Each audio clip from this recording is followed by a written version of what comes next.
Alright guys, that's Kremp again today. Hope you're doing well and enjoying your day. So far, Shotzzy revealing a pretty surprising disadvantage that many players may currently be suffering from. Is it going to affect anyone going into the final cup at a big tournament of the season? The World Championship arriving in just a couple of days' time. Some important stats on that. And then the World Cup in Riyadh, not too far from now either, although some have questions, given what is currently going on in the world, whether that tournament will proceed as planned. Very much interested to your thoughts in the comments below. Hit the like button if you enjoy. Subscribe if you're new as always. I would greatly appreciate it. Plenty to get into today. We know all the talk about Counter-Strike over the last couple of days, where CS is, where COD is, you know, and all this type of stuff. But I thought this is pretty funny, because Kremp used to play a lot of CS back in the day. We know that OpTic team, even when they were the OpTic dynasty, they used to play a lot of CS together, 2017, 2018, 2019, sometimes not even together. Kremp would just like to play it anyway. Here he is, the Nut Blaster. So, yeah, I don't know if that's actually him, but this guy said, like, Kremp exists as you, and Kremp was in the replies. So, anyway, I thought that was pretty funny. And there was also a bit of other drama that I wanted to get into. I know that COD discussion is just impression farming, so just keep that, because all of his replies are impression farming. But I did think that it was a kind of interesting discussion, given that we had Crim6 in play. What happens if Simp wins his third ring at this upcoming event? Where is Simp currently in the all-time rankings? That's a good question. Where would he be if he won it? He would not be first, he would not be second, he would not be third, in my opinion. Maybe you could put him somewhere else in that kind of conversation. Right now, I think I have Simp about 6th all-time, something in that ball. Like, to me, it's like Simp and Aches are in pretty similar standing to me. Ahead of those, I would have Formal, Clayster, Karma, Scump, and Kremp. Like, I think that's very much the clear-cut top 5, and breaking into that is going to be a challenge. But look, if Simp has been around since 2019, which he will have been at this point, if he wins his third ring, all of which, of course, would have happened on LAN, which is something, right? Just, you know, I don't know, people talk about it, obviously, right? The rings that are won online in 2020, still a ring, but you know what I'm saying? You know, if he was to get his third ring, would that put him ahead of Formal? Quite possibly, yeah. Would it put him ahead of Clay? You know, that's still a debate. I don't think he goes ahead of Karma, Kremp, and Scump for now. He just needs more wins. At the end of the day, that is the advantage that the older generation had, is that they had so many tournaments, right? Like, Kremp near enough 40 tournament wins. Scump near enough 30 tournament wins. Like, nowadays, it's just difficult to get to that kind of number, right? Simp would have to win like almost every event for the next 3-4 seasons in a row to get to that kind of number. So, you know, it's just kind of how it is, but it's also still relevant.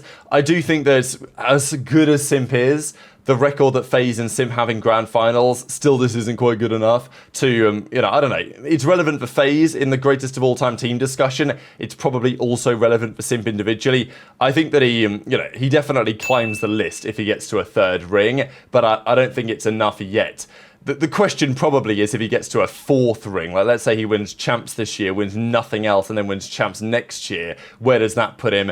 You know, it starts the debate really around how important rings really are, because at the end of the day, I have Scump second best all time, some have him best, but, you know, Scump only has one ring, right? But there's obviously far more to it than that. So, I don't know, intrigued to your thoughts in the comments below. There was lots of discussion on this topic. There is also a question to say where HyDra might sit all time if he wins this year, because HyDra would then be a 2-time world champion, which would be getting pretty damn close to, well, some of the records, right? And, well, GPT, or what is this, Grok, predicted that LA Thieves would win. So, you look, I don't really pay any attention to this, although what I will say is interesting is that this guy Carter asked GPT the same question and they predicted the same things. So, like, I'm not going to say, because my thinking on this always is that, well, if I ask some AI, you know, LLM what to do, or like what's going to happen, and then I ask it again, it's going to give me a different answer, right? Because, like, it doesn't know, let's be honest. It can do a prediction, but it doesn't know.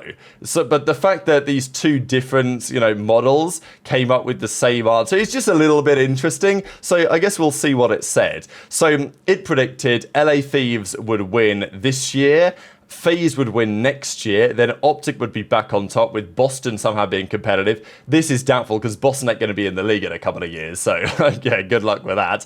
And then Toronto win in 28, with Miami winning in 29. As I say though, there is, you know, this was GPT's prediction. I thought, you know, it did a justification too. It's got Thieves winning this year, top seed on a hot streak. I've also got Thieves winning this year. I had Thieves winning since the start of the year, so I'm obviously going to stick with it going into champs. FaZe may well win next year. year, right? Veteran bounce back, OpTic, you know, roster upgrades, GPT describes, whatever that looks like in a couple of years, who knows? Previous champs, Toronto finally getting a win in 2028, and then Heretics. But it does, I don't know, the models, they seem to love to pick an underdog winner eventually winning, which maybe makes sense. But I don't know, for Heretics, you got to think that maybe their best chance to do it is around about now, over the next couple of years, while they have this team of players that seems competitive. I don't know who the next up-and-comers are in the Spanish scene, but for some time it was Rencor and Super, and now they're in the league, and they're finally doing some damage. But I wanted to share this interesting clip here from Shotzzy, because he turned the stream on. He was obviously getting ready for the World Championship. The guys are going to be getting out there to Kitchener very shortly. Indeed, of course, they play on Thursday against Atlanta FaZe in the very first round. Yeah, FaZe are going to be the heavy favourites for that series, because they've beaten them every time, as we know, for the last couple of years pretty much. Their record since signing Drazah, as we know, is rather good. But who knows? If OpTic can beat them in the first round, it changes the complexion of the tournament quite substantially. But Shotzzy was talking about the controllers. It's been a conversation with CS over the last few days, because people are saying, well, all the CS guys, of course, on mouse and keyboard, they use various things. They've got their peripherals.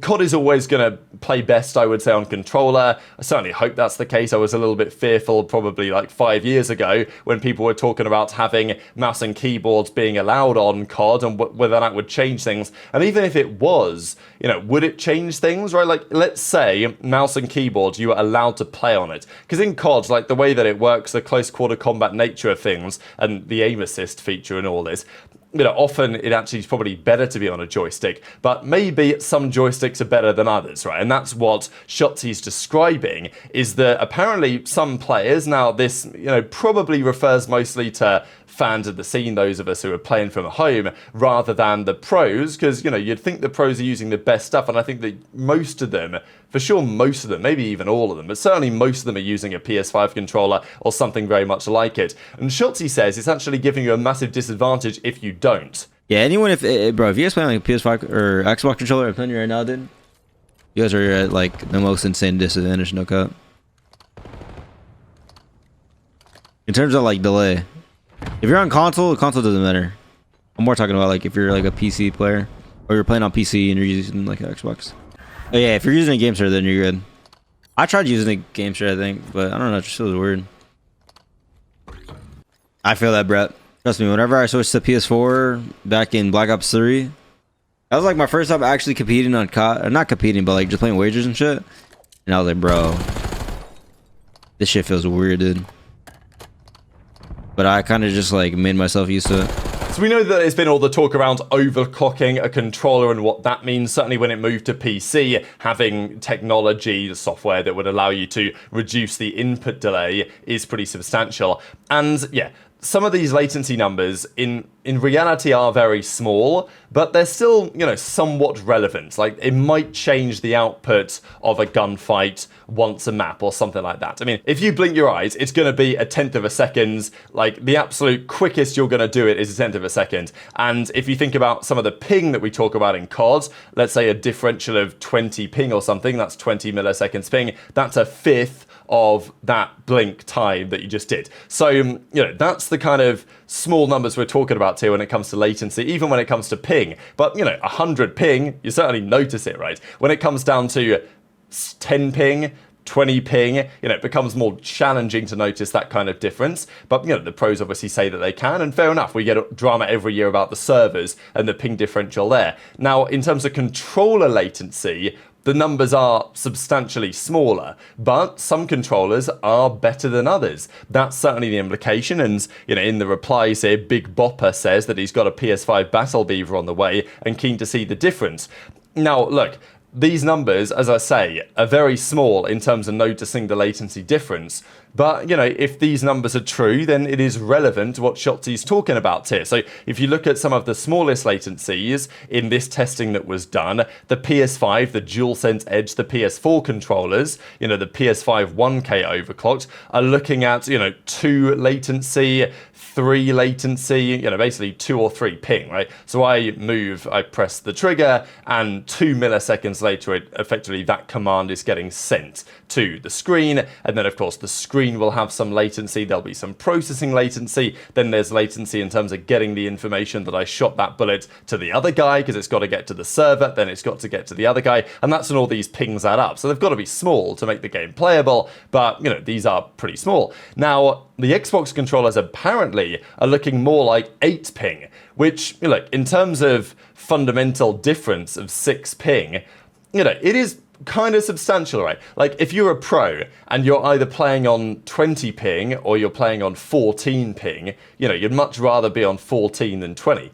It's not something that maybe you're going to notice massively, but it's still relevant, right? Like, it adds up in all that latency conversation that I had. The default PS5 controller, by the way, does sit at a very similar number, at about 8 ping. But I guess the PS5, you're like, these controllers are capable of getting overclocked in a way that maybe the Xbox controllers aren't, right? So I thought it was pretty interesting, because the pros are always kind of well attuned to this type of stuff. And, like, is it making a massive difference on the pro level? Maybe not, but it's just something that's kind of interesting. Anyway, this is actually BattleBeaver's data themselves that they've put together on this type of stuff to kind of suggest where you should go and how some of the data was done. So anyway, intrigued to your perspective on all that stuff in the comment section below. Whether that's relevant for anyone watching is a different question, really, but I thought when Shotzzy has something to say about Call of Duty, then definitely worth listening. Now, Champs MVP. The last few years, these have been the MVPs of the season, but of course, well, at Champs, they confirm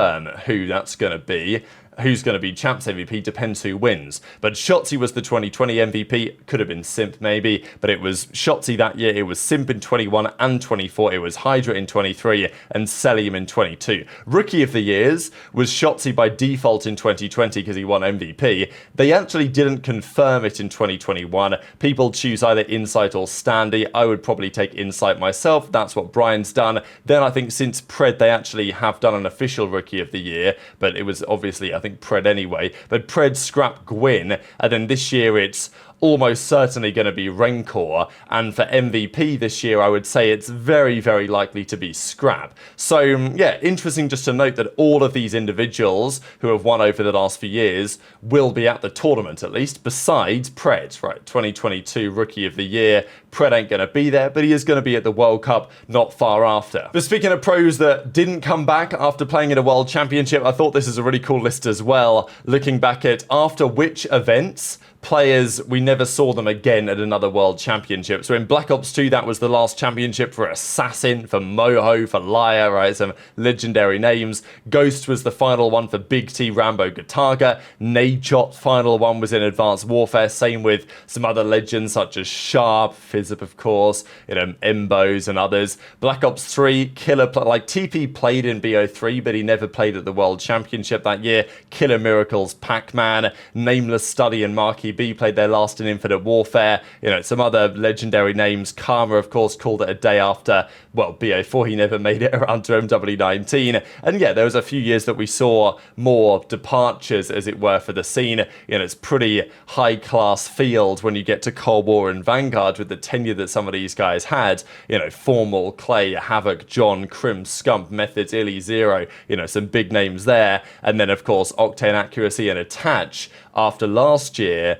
This year, you know, I guess time will tell. So very much intrigued to your thoughts on all of this stuff in the comments below. Hit the like button if you enjoyed. Subscribe if you're new. Take care. And I'll see you next time. Like, on Inferno, we'd probably be saving right now, you know? Here.